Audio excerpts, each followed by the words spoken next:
बिस्मिल्लाहिर्रहमानिर्रहीम अस्सलाम वालेकुम। English 201 business and communication assignment number 1 आ चुकी है। आज की वीडियो में कंप्लीट डिटेल में बताऊंगी असाइनमेंट का 100% करेक्ट सॉल्यूशन क्या है, इसको कैसे बनाना है। ठीक है, ये 20 नंबर की असाइनमेंट है। इस असाइनमेंट को बनाने से पहले आपने लेसन 1 से 13 अच्छे तरीके से प्रिपेयर कर लेना है। इंग्लिश की असाइनमेंट बहुत ईजी होती हैं क्योंकि इसको आप अपनी वर्डिंग में लिख सकते हो, जस्ट आपका कंसेप्ट क्लियर होना चाहिए। अच्छा, सबसे पहले आपने को ये इंस्ट्रक्शन दी गई हैं, इनको आपने फ़ॉलो करना है। जब आप असाइनमेंट को बनाते हो तो आपने ज़ूम 100 पे रखना है, ठीक है? ये मैं आपको आगे बताती हूँ कैसे करना है। और राइटिंग स्टाइल आपका 12 टाइम न्यू रोमन ही होना चाहिए, ठीक है? ये मेन जो 2 पॉइंट हैं इस रूल के अंदर मेंशन किए गए, इनको आपने हर हाल में फ़ॉलो करना है, ठीक है? एक ही क्वेश्चन है और ये 20 नंबर का क्वेश्चन है। अच्छा, क्वेश्चन नंबर 1 के अंदर आपसे ये चीज़ पूछी गई है कि अगर आप कहीं पे जॉब करते हो, किसी इंस्टीट्यूट पे, किसी किसी भी वर्क प्लेस पे, तो सबसे ज़्यादा जो इम्पोर्टेंट स्टेप है, वो है कम्युनिकेशन, कि आप कैसे बात करते हो। आप यहाँ पे अगर आप किसी एरिया में रहते हो, ठीक है, तो आपकी लैंग्वेज कोई और है, दूसरा वर्कर है, उसकी लैंग्वेज कोई और है, ठीक है, तीसरा एम्प्लॉय है, उसकी लैंग्वेज कोई और है। तो अगर आप इस तरह से बात करते हो, तो आपके लिए बहुत ज़्यादा इश्यू हो जाता है। तो कह रहे हैं कि आप जब भी कहीं पे जॉब करते हो, किसी भी वर्क प्लेस पे, तो आपके लिए जो है इफ़ेक्टिव कम्युनिकेशन बहुत ज़्यादा ज़रूरी है, ठीक है? इफ़ेक्टिव कम्युनिकेशन बहुत मैटर करती है कि कैसे आप बातचीत करते हो। अ, इ इन इस वजह से अगर आप इफ़ेक्टिव कम्युनिकेशन को फ़ॉलो करते हो, तो आप बहुत सी मुश्किलात से बच सकते हो, आपके लिए बहुत ज़्यादा आसानी हो सकती है, ठीक है? अब आपसे बेसिकली यही सवाल कहा गया है कि आपने बताना है कि जो इफ़ेक्टिव कम्युनिकेशन है, ठीक है? और सीएस है, यहाँ पे लिखा हुआ है एग्ज़ामिन 5 की चैलेंजेज़, आपने 5 की चैलेंजेज़, ठीक है, लिखने हैं। जो आपको बचा सकते हैं, ठीक है? Application of the 7 CS in the work place, ठीक है? काम की जगह पे भी, ऑफ़िस में कहीं पे भी, ठीक है? उसके अलावा आप पहले आपने 5 चैलेंजेस लिखने हैं इससे रिलेटेड, एंड देन आपने इनके सॉल्यूशन बताने हैं विद एग्ज़ाम्पल, ठीक है? तो सबसे पहले 5 की चैलेंजेस देख लेते हैं जो कि आपको प्रिवेंट करते हैं, ठीक है? Application of 7 CS. अच्छा, बेसिकली 7 सीएस का मतलब है कौन-कौन से उसमें आ जाते हैं? नंबर 1 पे आ जाता है यहाँ पे clear, concise, concrete, correct, coherent, complete, courteous, ठीक है? ये आपके पास 7 सीएस, ये एज़ शॉर्ट या लॉन्ग आपका पेपर में या एज़ एमसीक्यू ज़रूर कुछ ना कुछ इसमें से आएगा, आता रहता है। तो आपको 7 सीएस पता होने चाहिए, किसके अंदर क्या होता है, ये भी आपको डिटेल में पता होना चाहिए। अच्छा, की चैलेंजेस में सबसे पहले मैंने यहाँ पे हेडिंग दिया इन्फॉर्मेशन ओवरलोड, आप कोई भी दे सकते हो। इन्फॉर्मेशन ओवरलोड का ये मतलब है कि अगर एक वर्कर के पास, एक एम्प्लॉय के पास बहुत ज़्यादा एकदम इन्फॉर्मेशन चली जाती है, ठीक है? और उसको उसके अकॉर्डिंग ना जवाब देना होता है, तो ये भी एक मसला हो सकता है। Employ often receive too many emails, यानी कि अगर एक एम्प्लॉय है, ठीक है, एक ही टाइम पे उसको बहुत ज़्यादा ईमेल हम भेज देते हैं, मैसेजेस भेज देते हैं, रिपोर्ट्स भेज देते हैं, ठीक है? उसका वर्कलोड जो है ओवरलोड कर देते हैं, ज़्यादा दे देते हैं।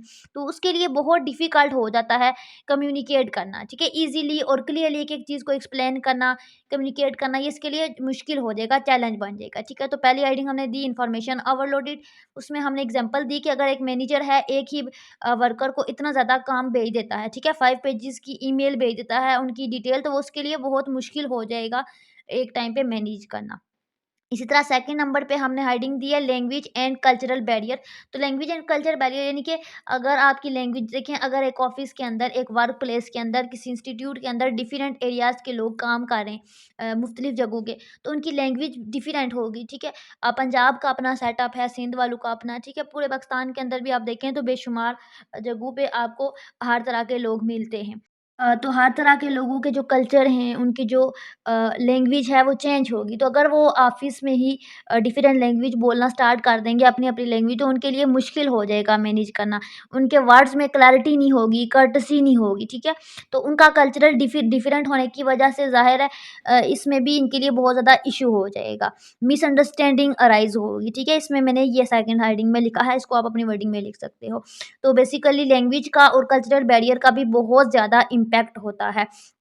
देखें तो ऑफ़िसेज़ में ज़्यादातर पाकिस्तान के अंदर तो उर्दू ही ख़ैर बोली जाती है, ठीक है? मोस्टली, 90% उर्दू ही बोली जाती है। उसके अलावा नेक्स्ट है जी लैक ऑफ एक्टिव लिसनिंग, यानी कि एक्टिव यानी कि हम अगर तसल्ली से किसी की बात सुनते नहीं हैं, तो ये एक कमी है जिसकी वजह से बहुत ज़्यादा मसले आ जाते हैं। लाइक अगर कोई बंदा है, कोई वर्कर है, कोई एम्प्लॉयी है, ठीक है?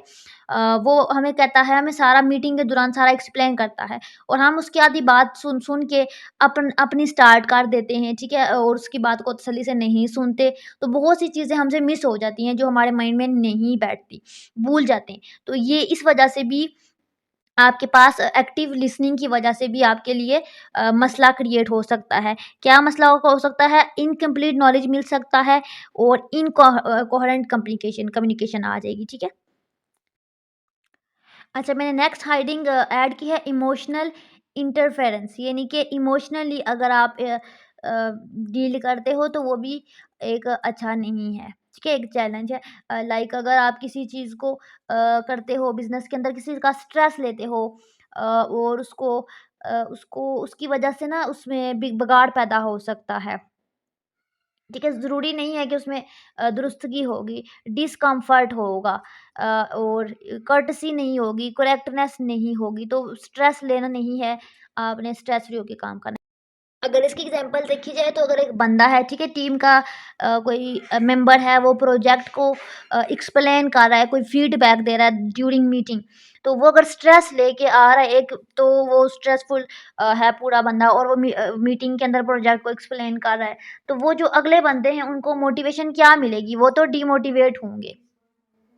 अच्छा, नेक्स्ट स्टेप है पुअर मीडियम सिलेक्शन, यानी कि जो आप मीडियम सेलेक्ट कर रहे हो, अगर तो वो आप इनएप्रोप्रिएट सेलेक्ट करते हो, तो वो भी आपके लिए मसला होगा। उसमें भी आपके लिए आपको कंप्लीटनेस नहीं होगी, आपके मैसेज के अंदर कंक्रीटनेस नहीं होगी। लाइक अगर आप किसी को मैसेज करते हो, किसी को आपने बताना है बिज़नेस से रिलेटेड कोई डिटेल, तो आप उसको एक वर्ड फाइल में या डॉक्यूमेंट फाइल में अगर अच्छे से भेजते हो, तो वो ज़्यादा अच्छा इम्पैक्ट पड़ता है। लेकिन आप उसको मैसेज करके भेज देते हो, तो उसमें क्या होती है, कंप्लीटनेस नहीं होती, ठीक है? करेक्टनेस भी नहीं होती, उसमें मिस्टेक के चांसेस ज़्यादा होते हैं चैट के थ्रू। तो ये आपने क्या किया, एक पुअर मीडियम सेलेक्ट किया जिसकी वजह से ये होता है।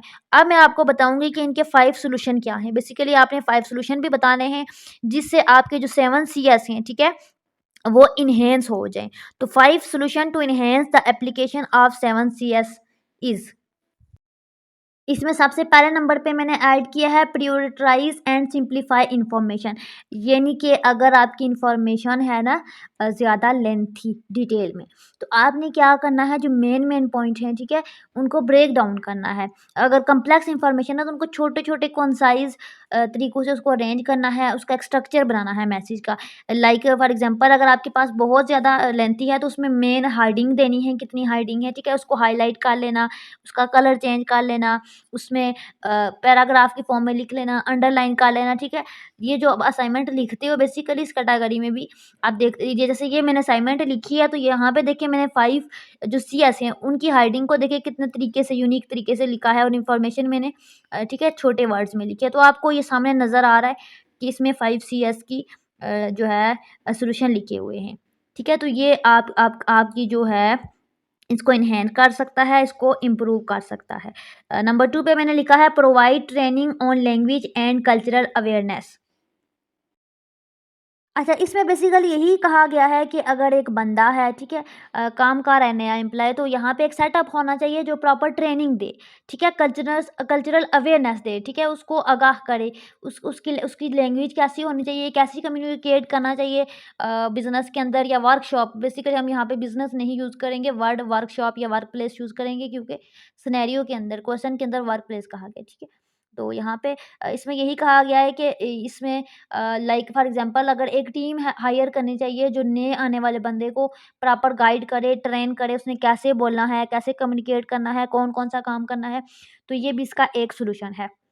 उसके अलावा 3 है प्रमोट एक्टिव लिसनिंग प्रैक्टिस, तो एक्टिव लिसनिंग की प्रैक्टिसेस करवाई जाएँ, ठीक है? मिसाल के तौर पे अगर एक मीटिंग हो रही है, तो एक बंदा है उसको प्रॉपर समझाया जाए कि उसने कैसे समराइज़ करना है प्रीवियस वर्क को और सारा कैसे रिस्पॉन्स करना है, कैसे डील करना है, कैसे बातचीत करनी, सारा उसको सिखाया जाए, एक्टिव लिसनिंग का। कि कैसे उसने तवज्जो के साथ बात को सुनना है, ठीक है? उससे रिलेटेड। 4 में है इम्प्लीमेंट करना चाहिए इमोशनल इंटेलिजेंस प्रोग्राम को, यानी कि अपने इमोशंस को कंट्रोल में रखने के लिए बताना चाहिए कि कैसे वो फीडबैक देगा, कैसे अपने इमोशंस को कंट्रोल करेगा, ताकि उसके जो भी है काम है या जो उसकी डीलिंग है या जो वो बोल रहा है, जो वो कह रहा है या लिख रहा है, ठीक है? उसके अंदर कर्टसी और कोहेरेंस हो। मिसाल के तौर पे एक मैनेजर है तो उसको सीखना चाहिए कि कैसे उसने डिलीवर करना है constructive criticisms without demotivating employ, यानी कि एम्प्लॉय जो है वो डिमोटिवेट भी ना हो अगला, उसको मोटिवेशन भी मिले। ये सारा इसमें आ जाता है। उसके बाद लास्ट है 5 यूज़ एप्रोप्रिएट कम्युनिकेशन चैनल, ठीक है? उसको एप्रोप्रिएट कम्युनिकेशन चैनल यूज़ करने चाहिए। यानी कि जो सोर्स वो चूज़ कर रहा है वो उसको सबसे पहले जो है उसको अच्छा सोर्स चूज़ करना चाहिए जो परफेक्ट मैच करे। बाकी हमारे पास विजय यूनिवर्सिटी ऑफ पाकिस्तान की ऑल पेड सर्विसेज अवेलेबल हैं।